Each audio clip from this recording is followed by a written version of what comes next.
I would ask that our next presenters come forward with Low Income Energy Network, Teresa McClenahan and Z. Banji. Please make yourself comfortable. Begin by stating your names, and you will have 5 minutes to speak to our committee. Begin anytime. Thank you very much, Madam Chair. My name is Teresa McClenahan. I'm Executive Director with the Canadian Environmental Law Association and a steering member of the Low Income Energy Network. Hi, I'm Z. Banji. I'm the coordinator of the Low Income Energy Network. LEAN was founded in 2004 to advocate for solutions to energy poverty and energy sustainability. Our membership is province-wide and includes a lot of low-income advocates. We appear today to provide comments on Bill 132. Our comments will focus in particular on Schedule 2, dealing with the amendments to the OEB Act. LEAN has long advocated for a comprehensive, multifaceted energy poverty strategy that includes emergency funds, low-income conservation programs, better terms of service from utility companies, and a rate assistance program. Over the last number of years, all of these elements have been introduced in Ontario, but it is important to assess on an ongoing basis whether an undue burden is being imposed on low-income families. LEAN defines energy poverty as a situation where a family spends more than 6% of their total household income on energy costs. LEAN also submits that affordable electricity for basic needs amounts to a necessary human right in Ontario, where, for example, much low-income housing utilizes electric baseboard heating, and where electricity is essential for many medical devices, and where electricity is essential in rural Ontario for safe drinking water, which must be delivered by pumps to the households from wells. So I'll speak first of all to Section 79.4 as proposed in the revised OEB Act. And LEAN supports the enhancement of the Rural Remote Rate Protection Program.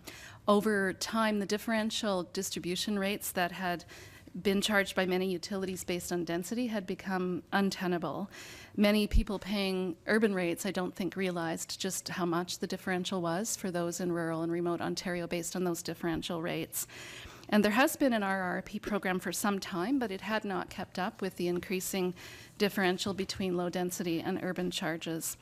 Now, LEAN does not actually agree with the premise of having differential charges based on density, but as long as this approach exists, we support measures such as the RRP credit that bring those charges more in line with what most Ontarians pay for electricity distribution. Next, I want to speak to the proposed new 79.2 of the OEB Act. This is the Ontario Electricity Support Program, and we did support and had long advocated for a program like this when it was introduced last year. It's an essential part of an overall energy poverty strategy. We don't want to rely only on episodic emergency funds. Rather, we want low-income customers to be able to manage their bills predictably so that they're not jeopardizing their health, and that of their family with difficult choices that we have often heard about from our clients and our service provider members, such as heating or eating, choosing whether to obtain medications or not, having to move frequently due to electricity costs, or using ovens and space heaters for heating. Expanding the eligibility for the OESP and increasing the amount provided for eligible households, as well as increasing medical devices as recently under the regulatory changes, are all measures that will help keep more people out of energy poverty.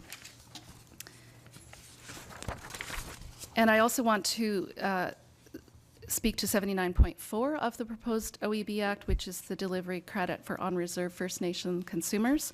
And LEAN also supports the introduction of the delivery credit for on-reserve First Nation residents provided by that section. Up until this time, because most First Nations fall into the category of low density, they have therefore been paying more for their electricity delivery services than most Ontarians and have been receiving higher bills for these services. So we also support the on-reserve credit in addition to the rural and remote credit. And so I'll turn it over to Z for concluding remarks and comment on implementation. So this is on Schedule 2, Section 3, new Section 79.2.1 and 79.2, 79.3, and 79.4. We support and recommend that aspects of the OEB's current approach to administering the OESP continue, even if other entities administer the OESP. We think that the OEB has done an invaluable job of collecting this data and sharing it in a transparent manner.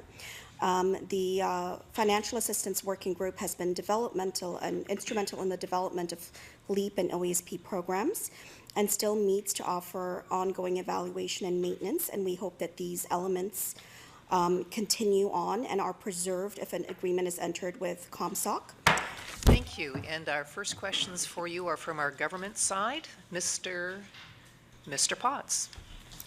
Yes, thank you, Ms. McClanahan and Ms. Banji, for being here today. Overall, I got the sense you're very supportive of the general direction that we should be providing more energy relief to low-income people, but 25% obviously across the board for all Ontarians, but even more in rural and remote areas. That's correct. Yeah. Right. Now, the notion of us taking a lot of these socialized kinds of programs and taking them off the rate base and putting them on the tax base, could you maybe comment whether that's an effective strategy, whether you agree with that strategy? The idea being everywhere in Ontario, with the transmission costs should be, it's one province, and we should try to respond. So you. Yes, so first of all, in the distribution charge, as I indicated, we did not agree with the differential charges, and we do think that they need to be approximately similar everywhere you live in Ontario, whether you're in the far north or rural.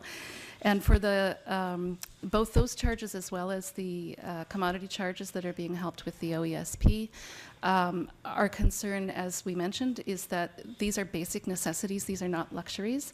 And so the situation we were in is that we were starting to face potential human rights violations by people not being able to have safe water if they couldn't run their pump in rural Ontario, which is a necessity.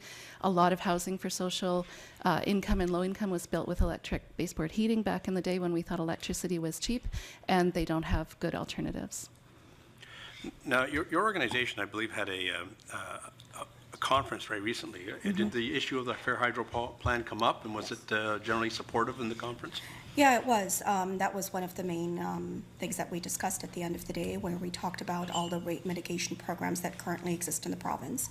And we had about 60 participants, and they were generally very supportive of it. Excellent. And do you think it's a good strategy for us to be able to put information about these various programs into people's bills in order to disseminate the information of what's available and whether people qualify or not?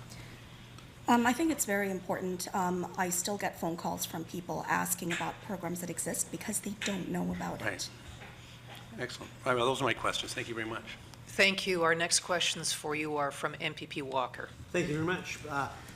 I trust since 2004 you've been lobbying the government for a lot of the things that are in your package, the medical devices, safe drinking water.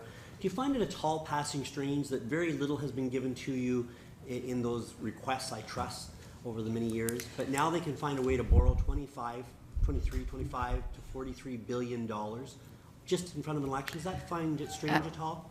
Actually, we've often discussed the fact that over the years we've seen incremental adoption of all of the different elements that make up an energy poverty strategy. We've been advocating, Peter will remember, something called a pyramid where we talk about effort for emergency funds. So that was done about that time ago. Conservation and demand management for low income was introduced more than 10 years ago, 12 years ago or so. The terms of service, the OEB held a big consultation following a court case and modified terms of service with the support of the Ministry of Energy. And the last piece of the puzzle that we were continuing to advocate for was a rate assistance program, which was adopted and in effect January of 2016. So you're aware that after 3 or 4 years of relief on your rates, they're actually going to increase. I believe Peter's used the figure of 7% per year is going to have an increase. Plus your debt retirement charge is going to come back at 4 times what it was the last time it was on there. So do you see this as an actual solution, or do you see it as a stopgap? The LEAN stands for both energy poverty solutions and also sustainability, and we So think. do you believe this is sustainable? So one of the concerns we have is that the costs are increasing in the system, and a lot of that is coming from the nuclear refurbishment, which we don't agree with. We think there are conservation, demand management, renewable, and other lower cost solutions. Do you believe the government currently pays $12 billion a year on their debt now? They're going to add a significant amount more debt. Do you believe more money will actually end in the hands of lower income people as a result of this move long term, or is it truly a stopgap? Yes or no? I think that this Yes or no, is a long-term measure. I'm not speaking politically. I'm just talking about my understanding of the program. It's being embedded in legislation, which is the type of solution we ask for when we're looking for long-term measures. But do you believe this is going to be a long-term solution? Yes. So you know that you're going to pay more, you're going to pay significant more in interest, but you believe this is a solution? Let me ask it this way. Do you believe they're addressing the issues of all the high hydro costs that they have incurred? I've already indicated that we think one of the decisions that's been made is not tenable, and that's putting the billions of dollars in the nuclear refurb that's been proposed. But even here, so you're supportive, though, of putting billions of dollars into interest payments? We have not analyzed the financing aspects of the bill. We're talking here strictly about the OEB amendments and Schedule 2 for lien. That's time, and we are now going to move to the NDP caucus. Mr. Tabbins. Thank you, Chair. Teresa Z., thank you very much for appearing here today. I was at the briefing this morning by the Financial Accountability Officer, and one of the things that surprised me was that the funding for the Ontario Electricity Support Program and the other programs ends in 4 years. There is no allocation for that after year 4. Are you aware of that time limit on this particular program? No, we're not. So that should be addressed, I would say, if that's the case. Yeah. Do you want to talk more about structurally what has to be done to deal with hydro bills in Ontario? The low income and just above low income, as we discussed, have been finding the bills becoming very insupportable, and we're very concerned both in our work with Low Income Energy Network and CELA's work with other colleagues on renewable energy, that those costs are trending up, and with the big capital investments in base load generation for nuclear, they're trending up too high. So in our opinion, the only way to address that is to get real about conservation and demand management as the #1 solution, which was proposed and we supported, and then to seriously pursue renewables, which are right now being capped by those big baseload investment decisions. Okay. This program doesn't actually deal with any of those structural issues that are the cost drivers in the system. Do you see that as a weakness in the plan that's before us? This is just one piece of the puzzle. Yeah. In our view as LEAN, regardless of the decisions that any government makes about generation and supply mix, climate change, paying market cost for carbon, we have to worry about what's happening with our low-income consumers, and we have to make sure we're making provision to protect those consumers, and that's the piece that we're analyzing and speaking to here. And did the government consult with you about the time limit on the Ontario Electricity Support Program? No. They did not. Okay. I don't have further questions. Thank you very much. I really appreciate you taking the time to come and speak to the committee today. Ms. McClenahan and Ms. Banji, thank you very much for appearing before this committee. You may now stay.